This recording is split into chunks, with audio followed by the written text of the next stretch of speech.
مبلغه په نازل کی یا الله دې کلام په برکت باندې په محشر کې د نبی کریم صلی الله علیه و آله وسلم د حوض کوثر او به مونږ ته نصیب کړي راغلا یا الله دا به بلاس مونږ ته د حوض کوثر او به نصیب کړي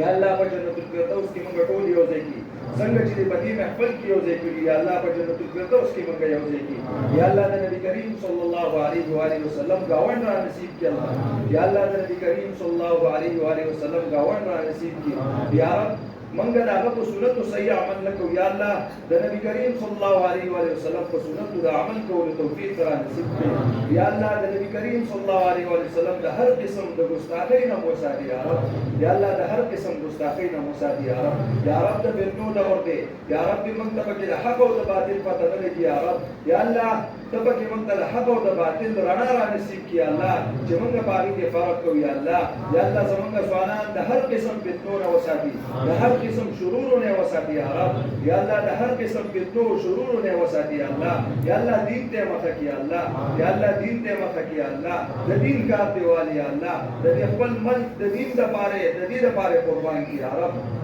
یا الله د ملک د حفاظت لپاره قربان کی د دین د حفاظت لپاره قربان کی یا الله د هر قسم شرور او فسادات نه وساتي یا رب یا الله یا رحمان یا کریم یا ذل جلال والاکرام کاروان چې کوم د زنکدن سختی دي د قبر سختی دي دا ټول نه موږ وساتي یا رب یا الله ستا کلام موږ لوستو یا الله یا الله دې کلام په فضل سره یا الله زموږ د ټول مغفرت نصیب کړي زموږ د مشرانو مغفرت نصیب کړي یا الله د ټول مسلمانانو مغفرت نصیب کړي دا کلام په خپل در کې قبول کړي یا الله دا روزي په خپل در کې قبول کړي دا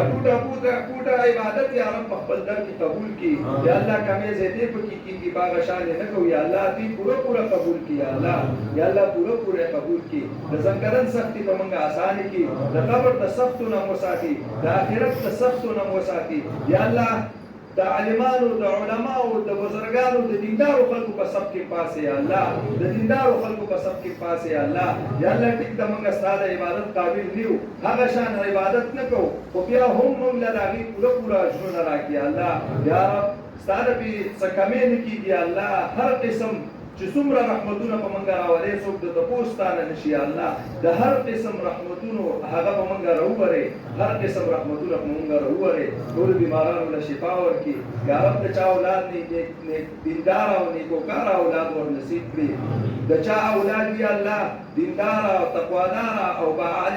عمل عالمان ورته جوړ کړي الله با عمل دیندار علماء ورته جوړ کړي یا رب باخر وخت دا کلمه نصیب کړي چې لا اله الا الله هر قسم بیماران کم بیماران چې دی الله لا علاج چې کم بیماران دی هغه ټول ته شفا او نصیب کړي زمونږ به مرګونو کې دي کم ملګرو چې ختم کو دي والد سے بیمار دی لپاره خصوصي دعا وکړي چې الله صحت کامله عاجله او نصیب کړي نور زمونږ والدین چې څومره وفات شوي دي چې څومره مشران زمونږ وفات شوي دي هغې مغفرت نصیب کړي والدینو ته صحت کامله ورکړي د چا چې څومره بیماران دي هغه ته ورته شفا ورکړي په آخر وخت کې دا کلمه نصیب کړي